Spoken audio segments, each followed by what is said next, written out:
Хоёр дахь жилдээ болж байгаа гайхамшигт өв соёл Монгол уран хатгамал үзэсгэлэнд зүү ороо хойдлоор чимгэлсэн нарийн хийстэй дайлан, зээгт намлаар бүтээсэн хатны хөрөг, Монголд анх удаа зүү ороо хойдлоор бүтээсэн ногоон дар ихийн хөрөг хүмүүсийн анхаарлыг татаж байлаа.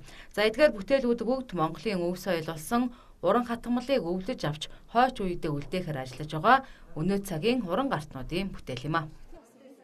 Одоо энэ гар урлын энэ зүү ороо хойдлын энэ чинь нэг хэсэгтэй юм бол ёстой тасалдсан. Ер нь бол яг ингэж үзэсгэлэн гаргах үтгээ хээл тийм ээ. Ер нь нөхөртөө дайлан хийгээд өгчдөг хүн байхгүй шахуу болж байлаа шүү дээ нэг хэсэг. Тэгээд тасалдаж байгаад одоо тэр 2000 оны үеэс эхлээд бүр арай дэлгэрч хөгжиж ирлээ шүү дээ. За энэ дайланд бол нийтдээ одоо энэ зоосон ширээгийн сүлжмлийг л даруулахад л одоо шаглаа хоёлоо орох жишээтэй. Шаглаа гэдэг хоёул нь. Тэгэл одоо энэ зүү ороо хойдол зарим газар хонио холбоо хойдол орсон байгаа. За тэгээд саа даруулах, зоосон ширээнийхэн сүлжмлийг даруулах энд гихтэл одоо заас нуруу ойдол орох жишээтэй ингээд ерөөсөн 10 төрлийн ойдол орсон. За ер нь бол зүү ороо хатгамал маань одоо өөрөө маш бат бөх хатгамал. Энэ бол 100-аар яригдах тийм хатгамал баггүй юу.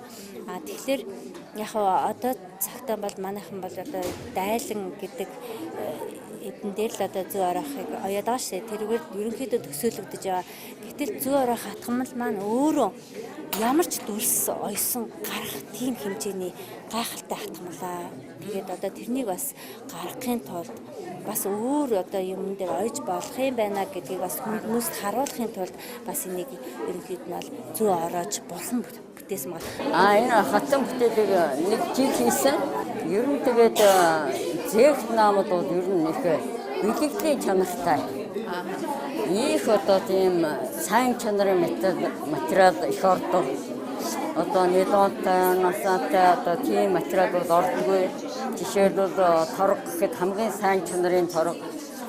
Торгон утас гэхэд бас мөн их бодог юу гарахгүйгээр одоо их сайхан одоо тийм торгон утсаар хийдгээр их гайхалтай. Дээрх бүтээлүүдтэй хамт Монгол уран хатгамалын олон төрөл шингэсэн уран нарийн хийдтэй дээлний гадуур өмсдөг Богд хааны ёс төрөм үзэсгэлэн тавигдсанаас гадна Дондог дулам хатны хантаад тоорцог зэргийг өнөө цагийн уран хатгамалчид их цагуурыг дуурайлан бүтээснийг энэ сарын 30-ны хүртэл үргэлжлэх энэхүү үзэсгэлэнгээс харах боломжтой юм а.